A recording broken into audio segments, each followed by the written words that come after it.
Sitting here, I got some time to kill since I got up early and went voted this morning, and I already made the chili, and it's 11:30.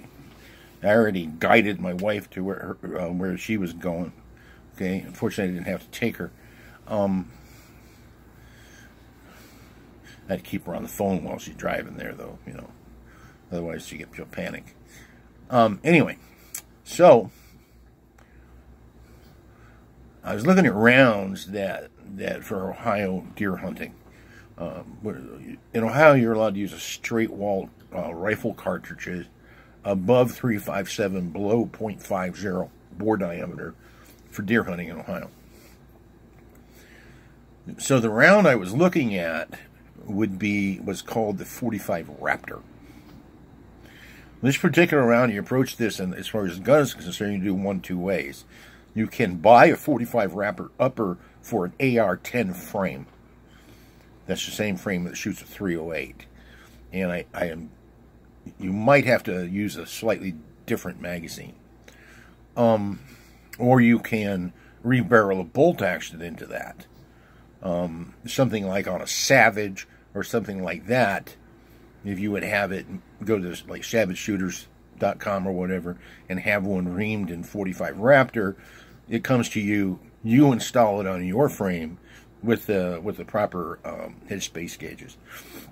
Now, the .45 Raptor, as far as reloading data, uses .460 Smith & Wesson Magnum data. But since the .460 Smith & Wesson Magnum data is based on powders like Little Gun, H110, 296, in the rifle, I can actually go to a slower burning powder and probably get a little more velocity out of it. I might be able to go to a Reloader 7 or something in that order. So that would be some load development. There's not a great deal of reload information available online. But if I speculate on what I would receive, and I base my calculations on a 250 grain Hard-Anti FTX bullet, which is the same bullet that I would favor in a .450 Bushmaster, I come out with a probable velocity of 2,500 feet per second in that ballpark.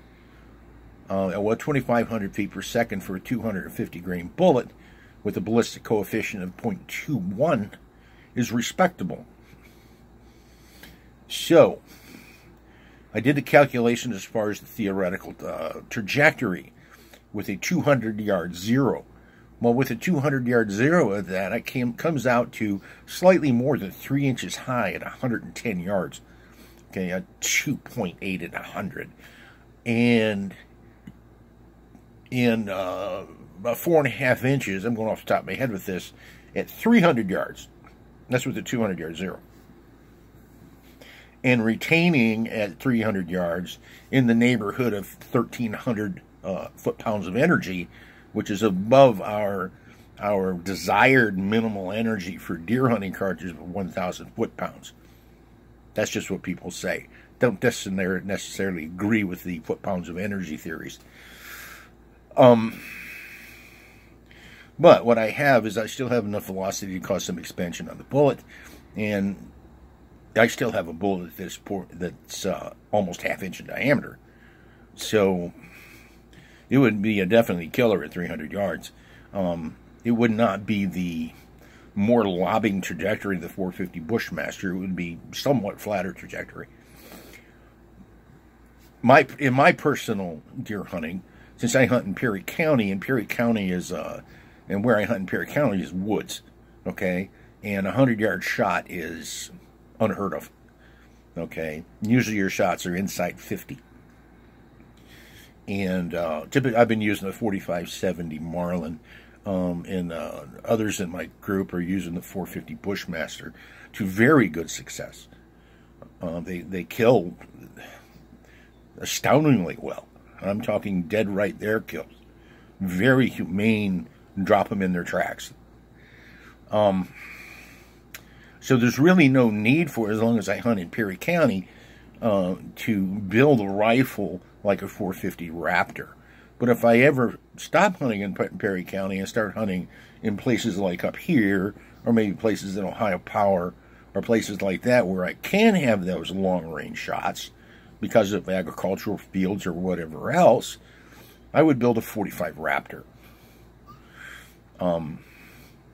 If I was a young man, Colton, that you know, I hunt with, and he gets older and is able to understand this end of the firearms agenda or area, I would definitely build a 45 Raptor. Of course, he would have to learn to reload, and being 15, it might be a little soon for that, considering that it would need supervision. So, that's my thoughts on that. Is it possible I could build a 45 Raptor in the future? Oh, yeah, it's very possible. I'm a gun nut, you know, and altering 284 cases to fire 45 caliber bullets, even though, you know, if I went that way, the other way is to buy 45 Raptor brass, which is rather expensive, but it is available.